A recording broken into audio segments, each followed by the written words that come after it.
أعوذ بالله من الشيطان الرجيم بسم الله الرحمن الرحيم يا بني أقم الصلاة وأمر بالمعروف وانه عن المنكر واصبر على ما أصابك إن ذلك من عزم الأمور۔ اولاد کی تربیت ایک اہم فریضہ ہے۔ اگر یہ پورا ہو تو عالم کا نظام ٹھیک ہونا آسان ہو جاتا ہے، اور اگر یہ فریضہ پورا نہ ہو تو عالم کا نظام ٹھیک نہیں ہو پاتا۔ اللہ تعالیٰ نے حضرت لقمان علیہ السلام کو بہت سمجھ دی تھی، اپنے علم میں سے علم دیا تھا۔ انہوں نے اپنے بیٹے کو بہت قیمتی نصیحتیں فرمائی تھیں۔ اللہ تعالیٰ کو ایسی پسند آئیں کہ اللہ تعالیٰ نے ان نصیحتوں کو قرآن بنا دیا، اور انہی کے نام سے قرآن پاک میں اللہ تعالیٰ نے ان نصیحتوں کو دہرایا۔ ان نصیحتوں میں پہلی نصیحت تو توحید سے متعلق تھی، شرک کی نفی تھی، اور مقصود اس سے عقائد تھے۔ پھر حقوق العباد میں سے ماں باپ کے حقوق تھے۔ پھر اس کے بعد اس بات کا تذکرہ تھا کہ اپنی اولاد کا یہ ذہن بنانا چاہیے کہ انسان جو بھی کرے یا کہے یا سوچے وہ سب اللہ تعالیٰ کے علم میں ہے، اللہ تعالیٰ کی نظروں میں ہے۔ قیامت کے دن ان سب کو پیش کیا جائے گا اور بندے کو جواب دینا پڑے گا۔ یہ اولاد کا ذہن بنایا جائے۔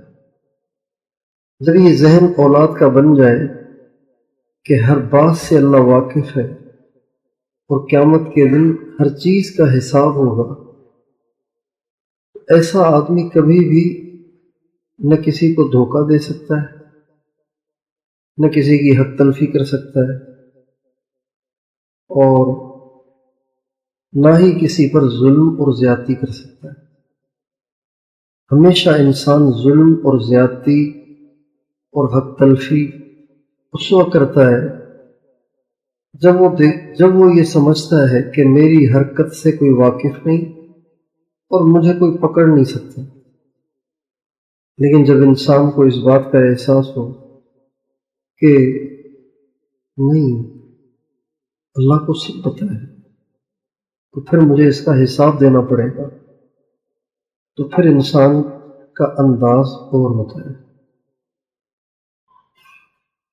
موٹر وے پہ سفر کرتے ہوئے کئی دفعہ دھواں دھار گاڑی جا رہی ہوتی ہے، جو ہی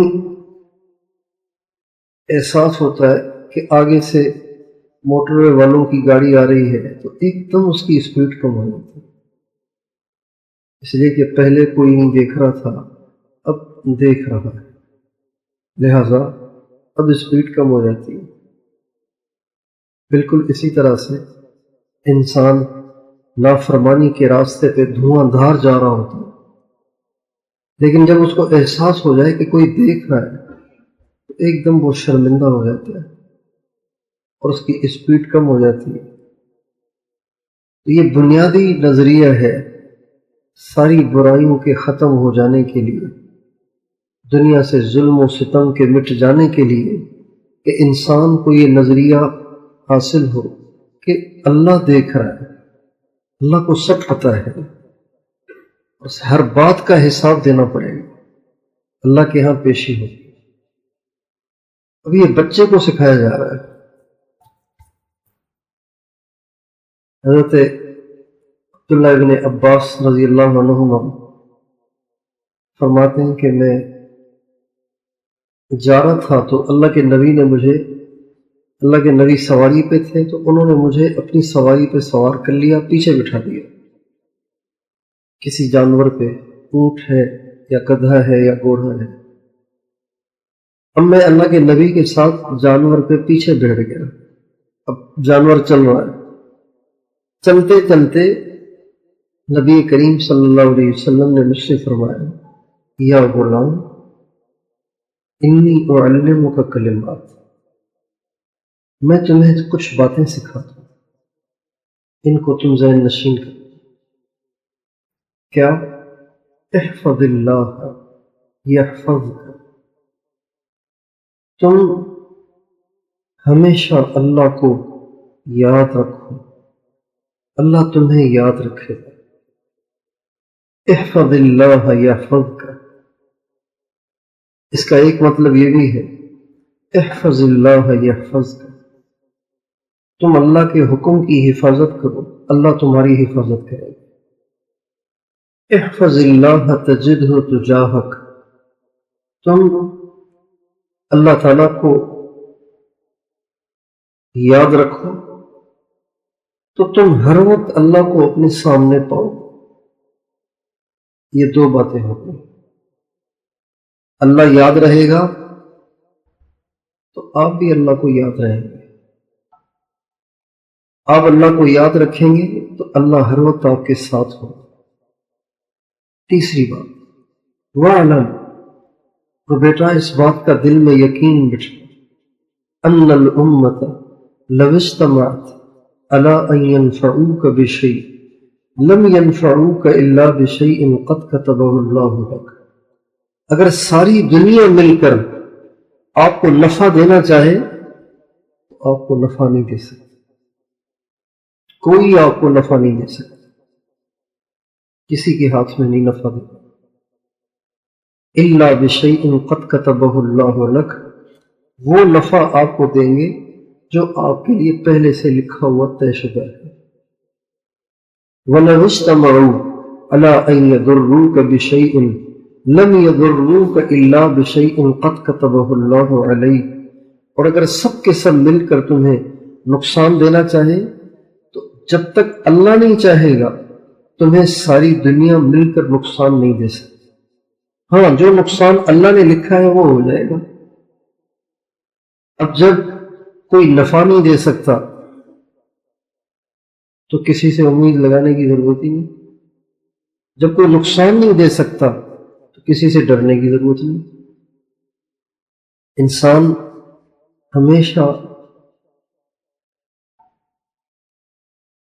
ہمیشہ کسی کے سامنے بے بس دو وجہ سے ہوتا ہے.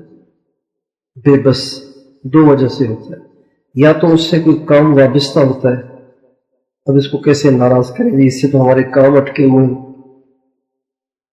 یا پھر بے بس اس لیے ہوتا ہے ڈرتا ہے کہ جی ہم کیا کریں اس کے سامنے،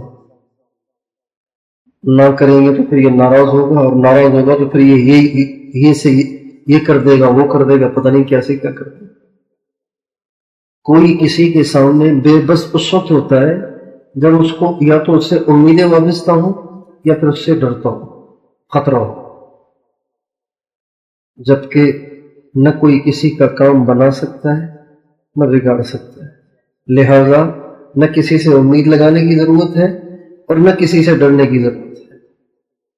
کتنی زندگی ریلیکس ہو گئی، پرسکون ہو گئی، کسی کا خوف ہی نہیں، کسی میں لالچ ہی نہیں، کسی میں تمائی نہیں.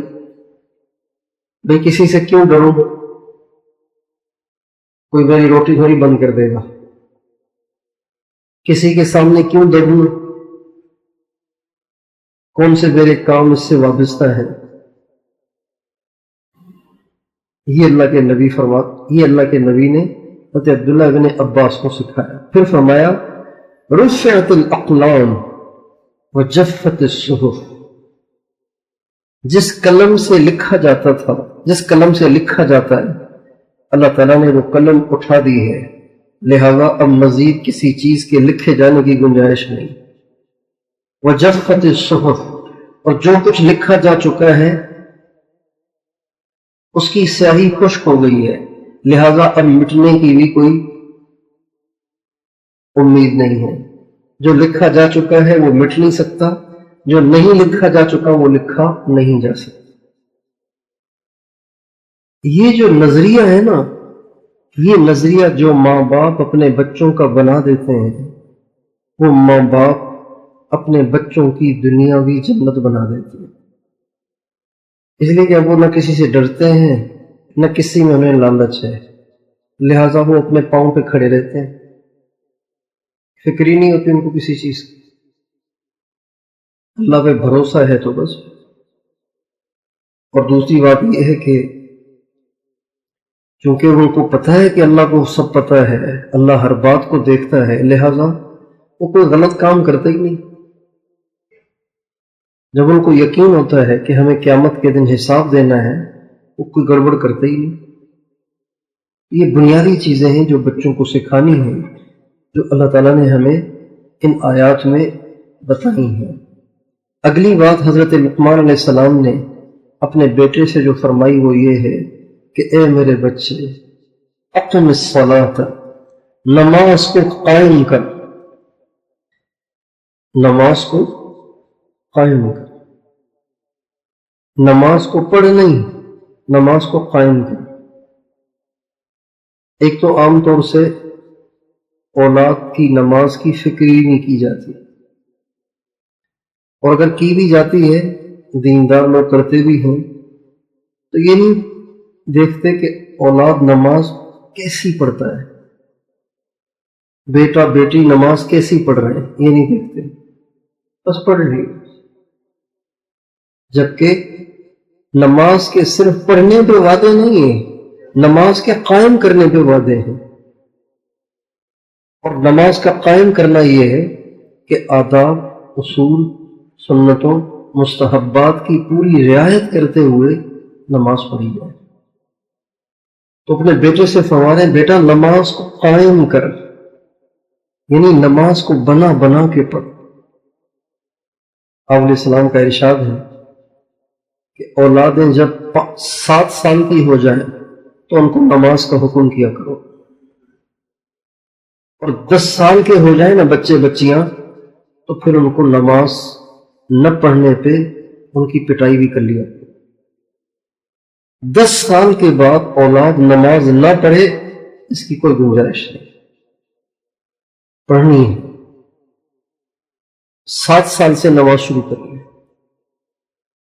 مولانا الیاس صاحب رحمۃ اللہ علیہ فرماتے ہیں جب میں 5 سال کا تھا تو میری دادی مجھے اپنے ساتھ تہجد میں اٹھایا کرتی تھی۔ نماز اگر انسان صحیح پڑھے تو نماز کی برکت سے بہت سی برائیوں سے انسان بچا رہتا ہے۔ جو اپنی اولادوں کو بچپن سے نماز صحیح پڑھنے کا عادی بناتے ہیں تو ان کی اولادیں بڑے ہو کر بڑی بڑی برائیوں سے بچی رہتی ہیں، اور جو اپنے بچوں کو بچپن سے نماز صحیح پڑھنے کا عادی نہیں بناتے نا، تو ان کے بچے پھر بڑے ہو کے بالغ ہونے کے بعد پتہ نہیں کن کن گندگیوں میں مبتلا ہو جاتے ہیں۔ بالغ ہونے کے بعد انسان کے اندر بہت سارے جذبات موجزن ہوتے ہیں، اور ان جذبات کو کنٹرول وہی کر سکتا ہے کہ جو صحیح نماز پڑھنا جانتا ہو۔ جس نے اپنے بچے کو 10 سال سے ہی اقم الصلاۃ کا عادی بنایا، صحیح نماز پڑھنے کا عادی بنایا، اس کا بچہ بڑے ہو کر اپنی جوانی کو ضائع نہیں کرے گا، دوسرے چکروں میں نہیں جائے گا، برائیوں کی طرف نہیں جائے گا، بدکاری کے اندر بدکاری کی طرف اس کا دل مائل نہیں ہوگا۔ اس لیے کہ اللہ تعالیٰ قرآن پاک میں فرماتے ہیں ان الصلاۃ تنہی عن الفحشاء والمنکر، بے شک نماز روکے رکھتی ہے بے حیائی کو اور برائی کو۔ جہاں نماز ہو تو یہ نماز تنہا روکے رکھتی ہے برائی کو۔ جہاں صحیح اسپرے ہوا ہو وہاں مچھر نہیں آتے ہیں، جہاں صحیح نماز پڑھنے کی عادت ہو وہاں برائی آتی نہیں ہے۔ ہاں جب برائی آ جائے نا تو پھر ذرا دیر سے جاتی ہے، لیکن اگر بچپن سے نماز صحیح پڑھنے کی عادت ہو تو برائی آتی نہیں ہے اس طرح۔ تو حضرت لقمان علیہ السلام نے پہلے تو اپنے بچے کو عقائد کی درستگی کی طرف متوجہ کیا، پھر بیچ میں حقوق العباد کی طرف آ گئے، پھر دوبارہ امانت داری اور پرہیزگاری کی طرف ان کو لائے، اور پھر اصلاح اعمال کی طرف ان کو متوجہ فرمایا، اصلاح اعمال کی طرف اور ادائیگی فرائض کی طرف۔ اب فرائض تو بہت سارے ہیں، روزے بھی ہیں، زکوٰۃ بھی ہے، حج بھی ہے، اور بھی بہت سارے فرائض ہیں، لیکن ان میں سب سے اہم چونکہ نماز ہے، اس لیے نماز کا تذکرہ کیا۔ تو اس ایک فریضے میں باقی فریضے بھی آ گئے، لیکن نماز بذات خود جہاں ایک اہم فریضہ ہے، وہاں دوسری برائیوں کے دور ہونے کا سبب بھی ہے۔ نماز پڑھنے سے صرف نماز کا فریضہ ادا نہیں ہوتا، نماز پڑھنے سے دوسری برائیوں سے بھی حفاظت ہوتی ہے۔ اللہ تعالیٰ نے نماز میں ایسی تاثیر رکھی، تو ہم اپنے گھروں میں اپنے بچوں کو، اپنی بچیوں کو اقامت صلاۃ کا عادی بنائیں۔ ایک تو نماز پڑھیں پابندی سے، اور پھر ہم دیکھیں کہ نماز کیسے پڑھ رہے ہیں۔ بیٹا آپ کا رکوع ٹھیک نہیں ہوتا، آپ تو رکوع میں صحیح جاتے ہی نہیں ہیں، جاتے ہیں فوراً اٹھ جاتے ہیں۔ اللہ کے نبی کا ارشاد ہے، جس کی کمر سیدھی نہ ہو رکوع میں، اس کی کوئی نماز نہیں۔ آپ علیہ السلام کا ارشاد ہے، جس کی کمر نماز میں سیدھی نہ ہو، اس کی کوئی نماز نہیں۔ آپ کا تو رکوع صحیح نہیں ہوتا، آپ رکوع صحیح کریں، اپنے بچوں کی نمازیں ٹھیک کریں۔ میں زندگی میں پہلی دفعہ نماز پڑھنے گیا مسجد میں بڑے بھائی کے ساتھ، چھوٹا تھا، 3 سال کا ہوگا، 3.5 سال کا، پہلی دفعہ، مجھے یاد نہیں اس سے پہلے نماز مسجد میں۔ تو اب میں جا کے نماز میں بھائی کے ساتھ جیسے انہوں نے کیا تو میں بھی ایسے کھڑا ہو گیا، تو میں کھڑا تو ہو گیا، پھر میں دیکھ رہا ہوں ادھر سارا کیوں، سلام پھیرا، سلام پھیرتے ہی میرے بھائی نے رکھ کے مجھے ایک ایسا زور کا تھپڑ مارا۔ نماز میں نہیں دیکھتے ہیں،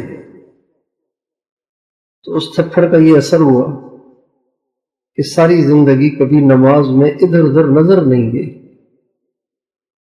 ساری زندگی۔ تبلیغ میں تو بہت بعد میں لگے، بچپن میں بھی جو نمازیں پڑھی تو اس میں یعنی ذہن یہ تھا کہ اگر میں نظر اٹھا لوں گا نا تو نماز ٹوٹ جائے گی۔ یہ تو پھر بعد میں پتہ چلا کہ نظر اٹھانے سے نماز ٹوٹتی نہیں ہے۔ ہمارے بچے جیسی کیسی نماز پڑھیں، مارنا نہیں ہے، وہ دونوں نے مجھے مار دیا، اس کو پتہ نہیں تھا، لیکن مارنا نہیں چاہیے، بچے کو سمجھانا چاہیے اور صحیح پڑھ کے دکھانی چاہیے۔ خوش قسمت ہیں وہ لوگ جن کے بچے پکے نمازی ہیں اور جن کی اولادیں صحیح نماز پڑھتی ہیں، نماز قائم کرتی ہیں، وہ لوگ بڑے خوش قسمت ہیں۔ ہمارے حاج صاحب ایک دفعہ سنانے لگے کراچی کا ایک واقعہ کہ کراچی میں ایک عورت تھی، یعنی انہی دنوں کا واقعہ ہے یہ، جن دنوں حاج صاحب نے سنایا، 2000 کے بعد کی بات ہے، کہ ایک عورت کو بلڈ کینسر ہو گیا، تو ہسپتال میں داخل تھی۔ ڈاکٹروں نے کہا بھائی اب یہ بچ نہیں سکتی، اب یہ خامخواہ یہاں ٹائم ضائع نہ کرو، اس کو لے جاؤ، اب یہ نہیں بچ سکتی، اور چند دن کی مہمان ہے، اس کا اکرام کرو، اس کی خدمت کرو۔ یہ کہہ کر ڈاکٹروں نے علاج سے معذرت کر لی۔ جس وقت کی اس وقت رات کا وقت تھا، ان کا جی اب صبح کو جائیں گے واپس، صبح کو ڈسچارج کریں گے۔ اللہ کی شان، جب صبح کو ڈاکٹر آئے اجازت دینے کے لیے، پیپر وغیرہ تیار ہوتے ہیں اور پھر ان کو ڈسچارج کیا جاتا ہے، پیمنٹ کرنی ہوتی ہے۔ جب صبح کو ڈاکٹر آئے تو اس عورت کی جو کنڈیشن تھی وہ بہت بدلی ہوئی تھی۔ ڈاکٹر حیران کہ یہ مریض تو وہی ہے. تو ایک دو نے کہہ بھی دیا بھائی یہ آپ لوگ ان میں کوئی چینج محسوس نہیں کر رہے ہیں؟ کہ محسوس تو کر رہے ہیں. تو ان کا پھر چیک اپ دوبارہ کر لیں، اس میں کیا بات ہے. سب کے جی میں آ گئی، دوبارہ ٹیسٹیں ہو گئی.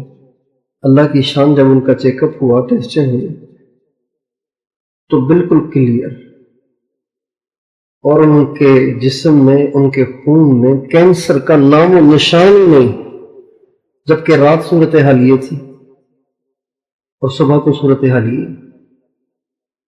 کیا ہوا؟ یہ حیران پریشان. رات کی ٹیسٹیں بھی سامنے، یہ بھی سامنے، کرنے والے وہی. تو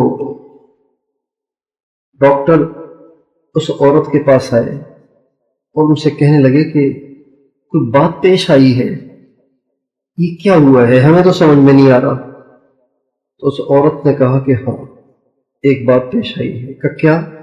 کہ جب رات آپ لوگوں نے کہا نا کہ اب یہ نہیں بچ سکتی، اب اس کو لے جاؤ، اس کی خدمت کرو، تو آپ لوگ تو مجھے یہ کہہ کے چلے گئے تھے، رشتہ دار بھی جا کے سو گئے تھے. رات کو جب میں اکیلی ہوئی تو میں اللہ کے سامنے ساری رات روئی اور میں نے اللہ سے کہا یا اللہ، جوانی میں میرا خاوند بھی آپ نے لے لیا، اب میرے چھوٹے چھوٹے بچے ہیں، اب مجھے بھی آپ بلا لیں گے تو میرے بچے تو رل جائیں گے.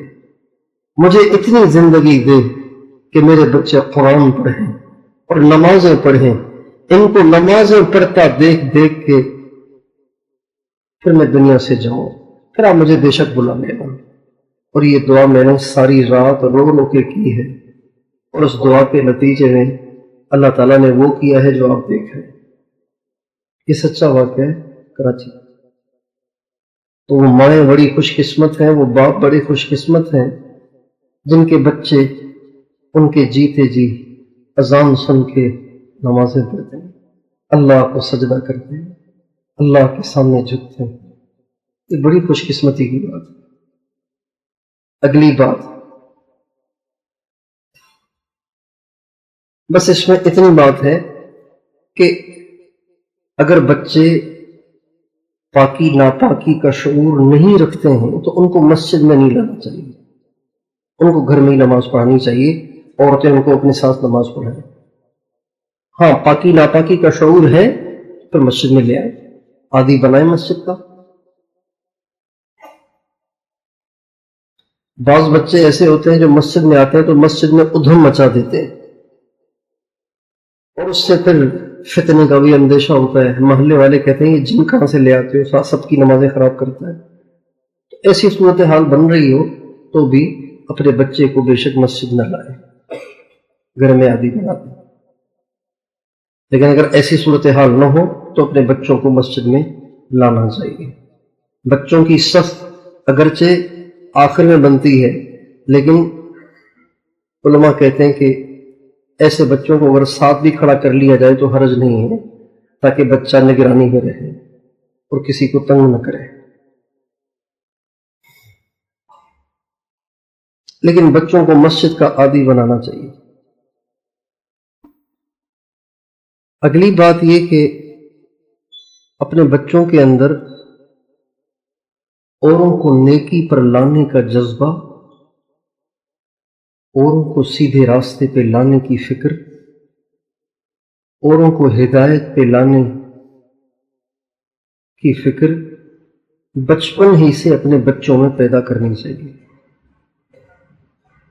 بچے کے اندر بچپن سے یہ جذبہ ہو کہ میں نے سب کو اللہ کے دین پہ لانا ہے، میں نے سب کو سیدھے راستے پہ چلانا ہے، میں نے سب کو سیدھے راستے کی دعوت دینی ہے. بچپن سے بچے کے اندر اس بات کا جذبہ پیدا کیا جائے، اس لیے کہ اس امت کا جو طر امتیاز ہے وہ یہی ہے. اللہ تعالیٰ نے کسی بھی امت کو امر بالمعروف کا مکلف نہیں کیا تھا. کسی بھی امت کو نہی عن المنکر کا مکلف ہر امت رہی ہے. جتنی قومیں آج تک گزری ہیں ان تمام امتوں کو نہی عن المنکر کا مکلف بنایا گیا تھا. جب وہ برائی کو دیکھتے تھے اور نہیں روکتے تھے تو ان پہ پکڑ آتی تھی. یہ پچھلی قوموں میں بھی ہوا ہے. لیکن نیکی کی دعوت دینا، نیکی پر اوروں کو لانے کے لیے محنت اور کوشش کرنا، یہ صرف اس امت کو ملا ہے. تو اپنی اولادوں کے اندر بچپن ہی سے اوروں کو نیکی پر لانے کا جذبہ پیدا کرنا چاہیے. اشاعت دین، احیاء اسلام کا جذبہ بچپن ہی سے بچوں کے اندر ہونا چاہیے. جیسے آج کل بچوں کے اندر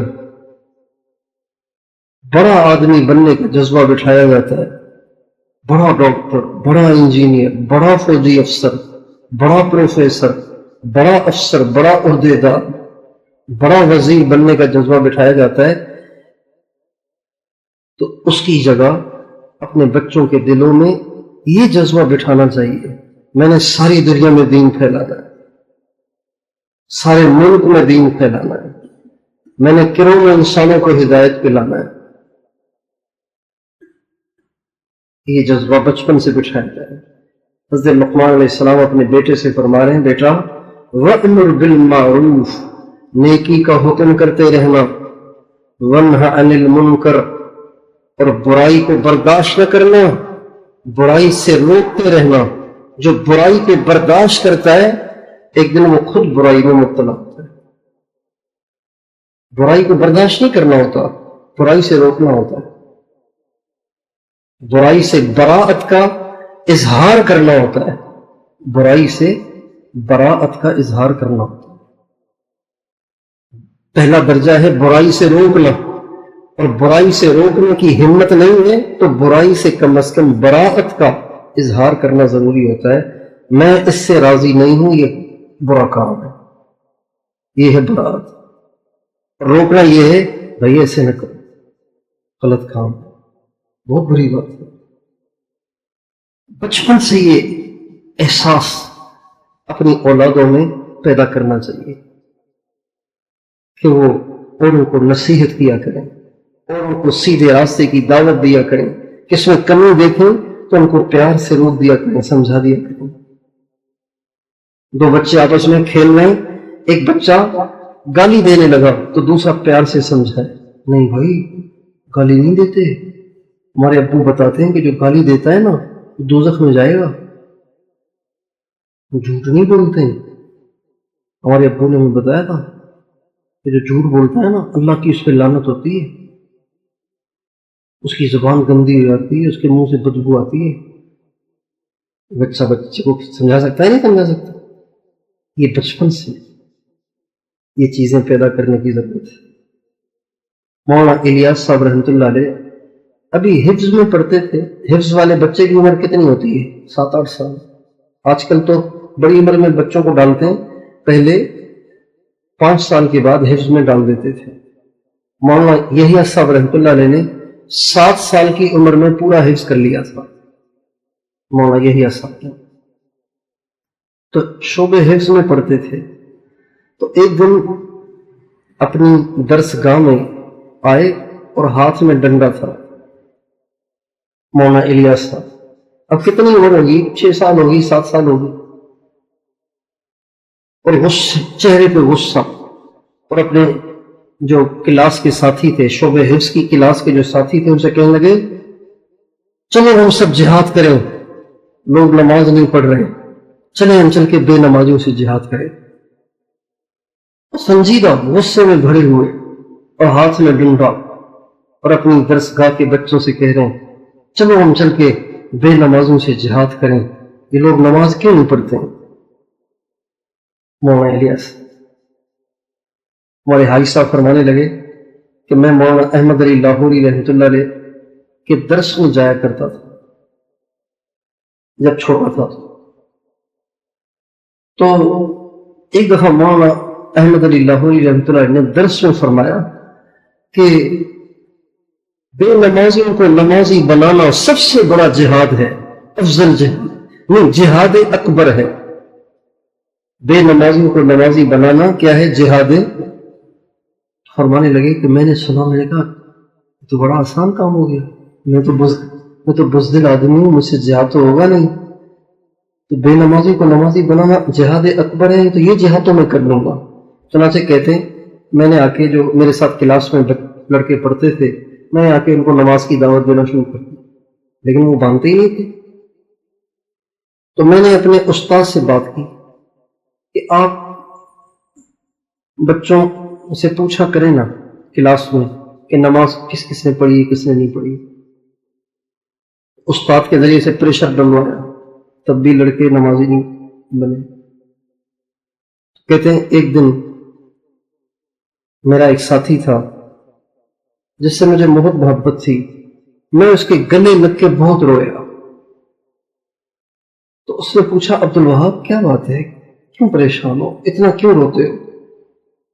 تو میں نے کہا میں لڑکوں سے کہتا ہوں نماز پڑھو، وہ پڑھتے ہی نہیں ہے، اس پہ میں پریشان ہوں، غمگین ہوں، نماز ہی نہیں پڑھتے، اتنا میں کہتا ہوں پر پڑھتے ہی نہیں، میں کیا کروں، اس میں پریشان ہوں۔ تو انہوں نے کہا کہ عبد الوہاب شیخ زکریا جو ہے نا، شیخ زکریا، مولانا زکریا صاحب، مولانا زکریا صاحب زیادہ مشہور تھے، مولانا الیاس صاحب اتنے مشہور نہیں تھے، حالانکہ یہ چھوٹے تھے وہ بڑے تھے، لیکن چونکہ وہ علم کے لحاظ سے بہت معروف تھے لوگوں میں تو اس لیے وہ مشہور تھے۔ وہ جو شیخ زکریا ہے نا، ان کے چچا نمازی بنانا سکھاتے ہیں، تم جا کے نا کچھ وقت ان سے نمازی بنانا سیکھ کے آ جاؤ، پھر آ کے نمازی بناؤ لوگ۔ کہتے ہیں میں نے پوچھا پھر کتنی فی لیتے ہو؟ کہ نہیں فی وغیرہ نہیں لیتے، مفت میں سکھاتے ہیں۔ کہا اچھی بات ہے۔ میں پہنچا پھر نظام الدین مولانا الیاس صاحب کے۔ تو یہ شروع سے یہ چیزیں جب انسان کے اندر ہوں تو انسان کیا سے کیا بن سکتا ہے۔ بچپن سے ہم اپنے بچوں کے اندر یہ جذبات پیدا کریں کہ وہ نیکی کو زندہ کرنے کے جذبات رکھتے ہوں، برائی کو مٹانے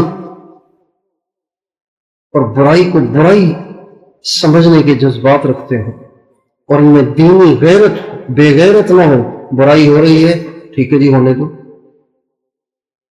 یہ تو بے غیرتی کی بات ہے کہ برائی ہو رہی ہے کہتے ہیں ہونے دو۔ یعنی اگر کسی کے باپ کو گالیاں دی جا رہی ہیں بیٹے کے سامنے اور بیٹا کہہ رہا دینے دے، بول ہی نہیں رہا، خاموش بیٹھا ہوا ہے، بے غیرت ہے۔ اللہ کی نافرمانیاں ہو رہی ہیں مزے سے بیٹھا ہوا ہے، بول ہی نہیں رہا، روک ہی نہیں رہا۔ تو اپنے بچوں کو بچپن سے دینی حمیت اور دینی غیرت اب ان کے اندر ڈالنی چاہیے۔ اللہ تعالیٰ ہماری نسلوں کو نیک بنائے۔